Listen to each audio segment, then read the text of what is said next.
Quiero darle la bienvenida con mucho gusto a Salvador Arias, integrante de Tauromaquia Mexicana AC, @Tauromaquia TMX, y quiero darle la bienvenida a Antonio González, médico veterinario zootecnista, vocero de la Unión de Profesionistas en Pro del Bienestar Animal, @Unión Proba. Tauromaquia. A ver, Salvador, tenemos 2 bloques. Me gustaría escucharte a ti primero el primer bloque para ver cuál es tu postura como integrante de Tauromaquia Mexicana. Y en el segundo bloque nos iremos con Antonio González y vemos esta contraposición que hay en relación a la tauromaquia y poder generar un criterio en el público que nos escucha, que seguramente lo tiene. Habrá gente que diga no a la tauromaquia y gente que diga no puedes patear 147,000 empleos. En fin, Salvador, te escuchamos. Fernanda, ¿qué tal? Pues muy buenos días. Muchas gracias por tenernos en tu programa y un saludo a todo el auditorio. Bueno, ¿por qué sí a la tauromaquia? Tenemos pues varias posturas y varios argumentos en pro de la tauromaquia. Uno de ellos es cultural.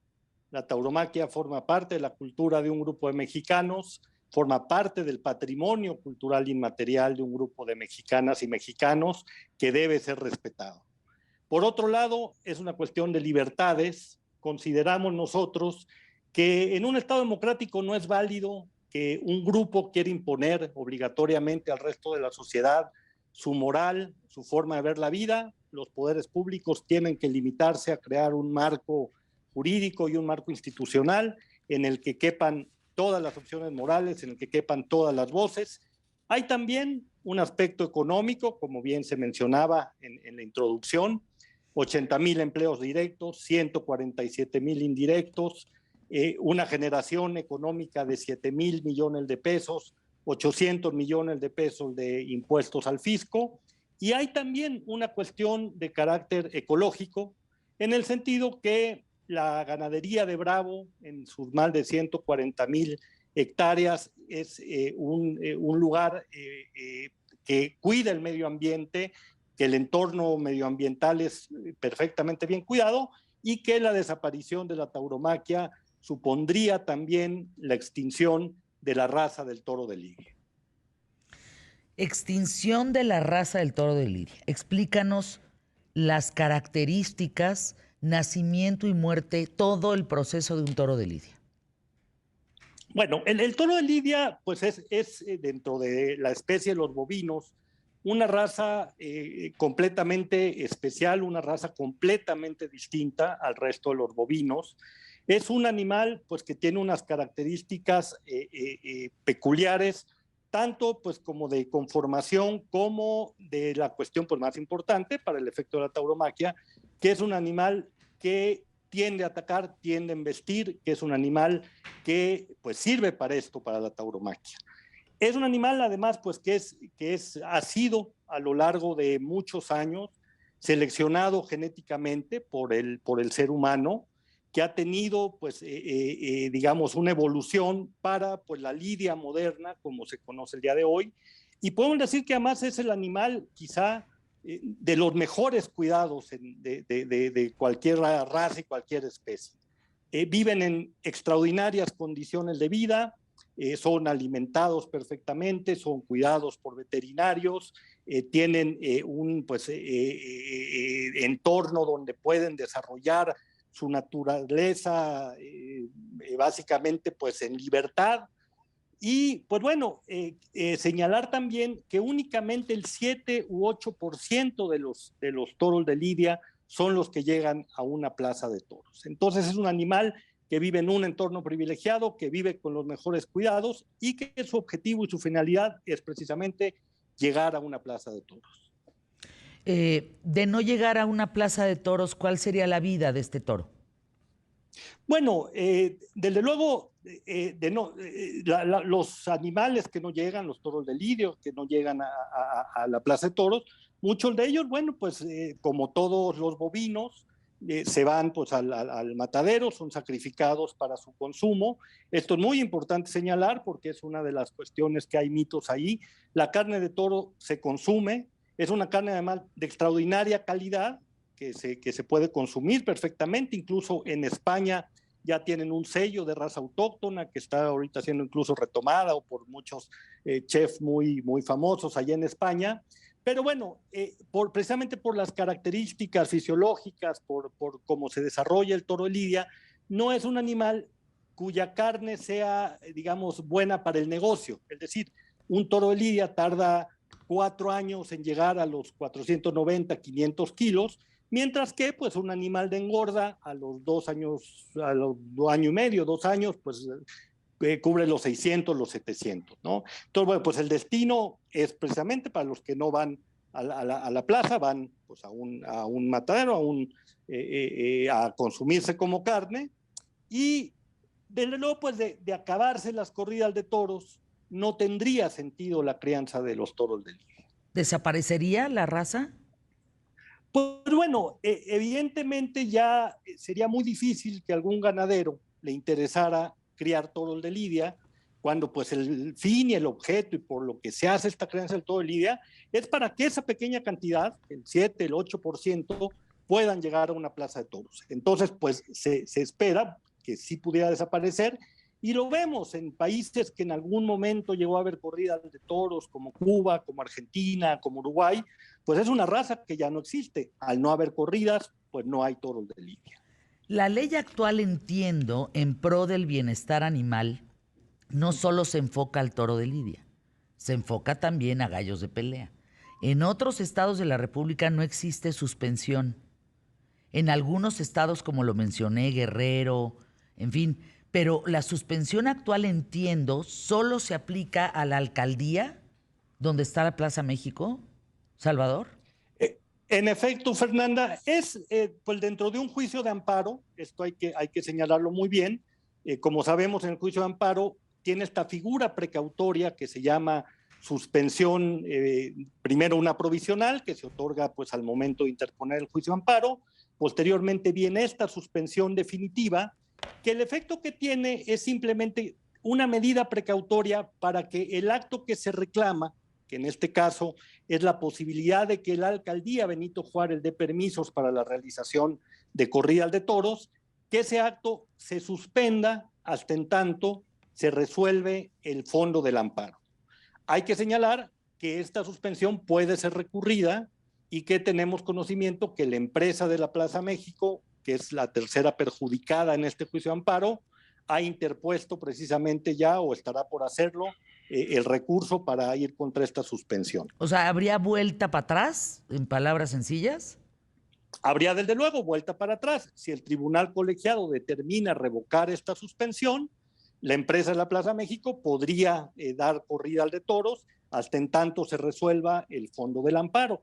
Y en función de lo que resuelva el amparo, bueno, ya se determinaría si se pueden seguir dando o no. Ahora, es importante escuchar al doctor Antonio González. Él es médico veterinario zootecnista, vocero de la Unión de Profesionistas en Pro del Bienestar Animal. En 2 minutos para irnos a pausa y volver contigo, Antonio. Cuéntanos del toro de lidia. Cuéntanos si sí deben de prohibirse estas corridas, el tema del animal. En fin, ¿cuál sería tu postura? Ok, mira, bueno, buenas tardes a todos y muchas gracias. Lo primero que yo quiero decir es que yo como médico veterinario me declaro un estudioso del toro de lidia. Es una, como dice el licenciado Arias, es una raza, pero hay muchos autores que la nombran metarraza, superraza, raza de razas, subespecie. ¿Esto qué significa? Que el toro de lidia tiene una especialización genética. ¿Para qué? Para desarrollar la actividad que se le ha asignado como función zootécnica en una plaza de toros. En este mundo, todo lo que hacemos, todo lo que sucede en el mundo animal tiene una explicación científica. Entonces es muy importante que partamos de esa base. ¿Por qué el toro de lidia embiste? ¿Por qué el toro de lidia es tan agresivo? por qué el toro de lidia puede tolerar sin ningún problema todo lo que le sucede durante una corrida. La puya, las banderillas, el capote, la muleta, etcétera. Entonces partamos desde esa base de una explicación científica. Partimos desde el punto de vista que todos los animales tienen una función zootécnica. Esa función zootécnica es asignada por el hombre, pero está basada en la genética de cada animal. Voy a dar dos ejemplos aparentemente burdos.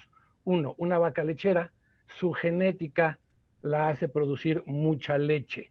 Por lo tanto, podemos aprovechar la producción de leche de esta vaca.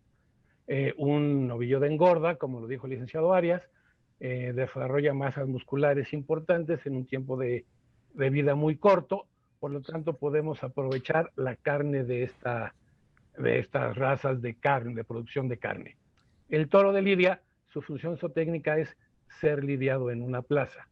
¿Por qué? Porque su genética lo hace ser agresivo, lo hace embestir. Y esto se ha dado a través de años de haber sido domesticado. Y aclaro, el toro de lidia no es una especie doméstica, es domesticado.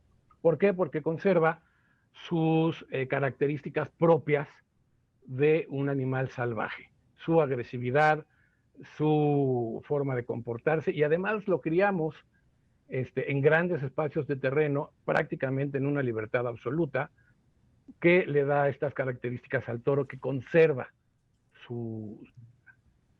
me está avisando que vamos a corte, entonces continuamos ya con cómo funciona ya fisiológicamente un toro de lidia regresando del corte. Estamos de regreso platicando con el doctor Antonio González, médico veterinario zootecnista, vocero de la Unión de Profesionistas en Pro del Bienestar Animal, hablando de por qué no deben desaparecer las corridas de toros. Adelante, Antonio, estabas explicando no solamente la genética de un toro de lidia, cómo vive su vida para ser justamente un toro que enfrente pues una corrida, que para eso está hecho. Y también ibas a explicarnos sobre el funcionamiento del toro. Así es. Bueno, continuamos. El toro de lidia, como ya dijimos, es agresivo. Él embiste debido a su caracterización genética. Ya la caracterización genética del toro está perfectamente definida. La doctora García Eusebi, una investigadora mexicana, ya tiene el mapeo genético del toro y ha identificado perfectamente bien el gen de la agresividad. Ella la llama el gen de la agresividad, que se ha buscado en otras razas o subespecies bovinas y no se ha localizado en otros animales. El toro de lidia tiene este gen que lo hace ser agresivo. Por eso lo vemos que enfrenta, que ataca, que no huye, que se puede defender o no, pero siempre va a ser hacia adelante, ¿no? Como decimos, dando la cara. Eso por un lado. Ahora, existen muchos mitos dentro del mundo del toro de lidia. Los enemigos de la fiesta de los toros dicen que se le enseña al toro de lidia a embestir, y eso no es cierto. Que puede ser un toro de cualquier otra raza común y corriente y se le entrena para participar en la plaza. Eso es totalmente falso. Es una subespecie dividida en encastes, y todos los encastes pueden tener cuernos más grandes, cuernos más chicos, masas musculares más desarrolladas o menos, más altos, más chaparros, pero todos tienen la característica de la bravura, que es de característica propia del toro de lidia. Ahora, a mucha gente le llama la atención, le molesta el hecho de la puya y de las banderillas. Y el toro de lidia, si eso se lo hiciéramos a cualquier otro animal, saldría huyendo despavorido. ¿Por qué el toro de lidia no lo hace? Uno, por su gen de la agresividad. Y dos, porque tiene un sistema neuroendocrino que se llama, que genera un arco neurológico del lugar de la herida hacia el cerebro, del cerebro hace un recorrido neurológico y libera unas sustancias, unas hormonas conocidas como beta-endorfinas. Estas beta-endorfinas, su principal característica es bloquear el sentido del dolor. O sea, hay un mínimo instante de dolor y en un arco de fracciones de segundo el dolor es bloqueado, y estas beta-endorfinas trabajan sobre el toro de lidia para que continúe embistiendo. ¿Esto qué quiere decir? Que el toro no está sufriendo dentro de una corrida de toros porque su propio organismo bloquea estos sentidos. El toro, todo esto se ha logrado a través de selección genética desde hace casi 500 años, cuando la primer ganadería de toro de lidia se instauró en México. Aquí hay que ser, pues además un poquito orgullosos, ¿no? La zootecnia, que es una de las ciencias veterinarias del toro de lidia, arranca en México con la ganadería de Atenco, que es donde se comienzan a criar estos animales en México, porque obviamente no existían en México, son traídos por los españoles durante la conquista, y es más, hace unos días fue el 496 aniversario de la primera corrida de toros aquí en México. Entonces se empiezan a criar esos toros aquí en México, a diferencia de España, que la primera ganadería registrada en España es de 1796, o sea, 200 años después, más de 200 años después. Entonces, eso es un gran logro para la ganadería mexicana. Ahora, otro aspecto, 2 segundos. Otro aspecto que tenemos es la caracterización genética del toro de lidia que hizo la doctora García Usebi, que ya lo cataloga como patrimonio genético de México. Ándale. Ya es un toro de lidia perfectamente definido, con características perfectamente definidas, que lo hacen ya ser el toro de lidia mexicano. O sea, ya no es el toro importado, es un toro que llegó hace 500 años y ahora ya lo podemos decir como toro mexicano, no toro nacional. Sí te escucho, perdón. El toro de lidia es un animal que embiste por naturaleza, es decir, por acá dice Luis Muñoz, que quien no lo crea intente acariciarlo en el campo y verás qué es lo que te pasa, ¿no? Así es, sí, es como te digo, su genética lo hace ser agresivo por naturaleza. Definimos como bravura esa capacidad del toro de atacar, de embestir a todo objeto animado o inanimado que invada su espacio vital. ¿Y por qué aclaro animado o inanimado? Tú puedes estacionar una camioneta en medio de un potrero de toros de lidia y si los toros se sienten invadidos, van a atacar la camioneta aunque esté parada y estacionada. ¿Por qué? Porque es un objeto que lo sienten ajeno a su espacio. ¿Cuál es el espacio vital de un toro? No lo sabemos. Puede ser tan grande como 100 metros y hay videos donde vemos animales embistiendo a una distancia de 100, 150 metros, o puede ser tan corto que te puedes acercar con el bulto de alimento y darles de comer y los toros no te van a embestir. ¿De qué depende eso? Del momento, de la familiaridad que haya con el toro o de que esté el toro en un momento de relajación propia de cualquier animal. Entonces, ¿está comprobado que el toro no sufre durante la corrida, doctor? Así es, hay estudios ya científicos serios, importantes, realizados con toros de lidia. Aquí es muy importante decir que la gente que está en contra de las corridas de toros presenta muchos artículos diciendo que el toro sufre muchísimo, pero ninguno de estos artículos ha sido realizado con toros de lidia. Y eso es muy importante. No podemos hablar de una especie o subespecie en especial si no tenemos los estudios realizados en este tipo de animales. Y el doctor Juan Carlos Higuera, de la Universidad Complutense de Madrid, ya realizó toda esta serie de estudios, y aquí en México los estamos replicando, donde identifica estas hormonas, estas neurohormonas, que bloquean el sentido del dolor, las terminales nerviosas, por lo tanto desaparece el dolor. Y bueno, eso ya está hecho en España y aquí en México lo estamos replicando con unos resultados francamente parecidos, si no es que iguales. Es que fíjense, el discurso antitaurino utiliza sinónimos como dolor y sufrimiento, los que no quieren las corridas. La doctora Fernanda Aro explica muy claramente que el significado es distinto. Existe el umbral del dolor, pero no el umbral del sufrimiento. Lo dijo en el 2021. Esta decisión, por ejemplo, ahora, el toro de lidia es un ser sintiente porque no se puede comprobar que sufre porque el sufrimiento es una facultad exclusiva de los humanos. Ok, sí, claro que sí, mira, muy buena observación. De hecho, la Constitución de la Ciudad de México cataloga a los animales y a los toros de lidia como seres sintientes y que tienen un sistema nervioso central.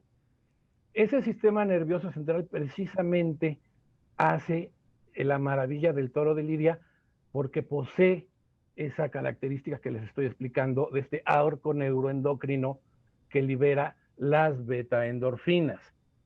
Umbral del dolor. Umbral del dolor. Si tú tienes un umbral del dolor muy alto, obviamente los estímulos dolorosos no los vas a sentir igual como si tuvieras un umbral de dolor muy bajo. Y ese umbral del dolor está mediado por estos sistemas neuroendocrinos. Si yo tengo una gran liberación de beta-endorfinas, como las tiene el toro de Lidia. Es como liberar opio, es un opiáceo, ¿no? De hecho. Las beta-endorfinas son de la familia de los opiáceos, tienen características similares a los opiáceos. Los opiáceos sintéticos más conocidos son la heroína, la metadona, la morfina. Las beta-endorfinas están ya identificadas en estos estudios en la Universidad Complutense de Madrid como mucho más potentes que estas mismas heroínas o metadonas o morfinas. Entonces, pues es una investigación importante, sin duda alguna, esta que nos señalas, doctor Antonio González, es un descubrimiento importante. Ahora, aquí cabría, Salvador Arias, esta decisión de cerrar la plaza, pues la plaza, una de las más importantes del mundo, que es la Plaza México. ¿Afectará al mundo del toro a nivel global? Bueno, vale la pena señalar, Fernanda, que esto es apenas el inicio de un juicio de amparo. Es decir, no hay una prohibición definitiva. Bueno, estos grupos prohibicionistas que tratan de imponer su moral, su forma de ver la vida, pues normalmente iban antes por las cuestiones de legislativo, de iniciativa de leyes, y ahora se han acercado al Poder Judicial de la Federación. Desde nuestro punto de vista, el argumento con el que se interpuso este amparo no se sostiene por ningún lado. Lo que se argumenta es que la realización de una corrida de toros daña el derecho al medio ambiente sano. Aquí me parece que no hay que ser doctor en Derecho para relacionar esta cuestión y saber y darnos cuenta que se haga una corrida de toros no tiene nada que ver con el daño al medio ambiente. E incluso, como yo lo mencionaba anteriormente, visto globalmente, la tauromaquia como campo bravo es una actividad benéfica para nuestro medio ambiente. Las ganaderías, muchas de ellas están asentadas en lugares donde hay vida gracias a la ganadería de toros bravos, ¿no? Pues, claro, evidentemente el ataque es contra la Plaza México, porque desde luego es un símbolo para la tauromaquia mundial, es la segunda plaza en importancia del mundo, tendría, en caso de una eventual prohibición, pues desde luego un gran impacto a nivel nacional y a nivel internacional. Pero reitero, esto pues apenas está empezando el juicio, apenas están poniendo los argumentos en la mesa y nosotros tenemos la convicción de que hay derechos involucrados, de que hay argumentos involucrados para que nos dé la razón el Poder Judicial de la Federación.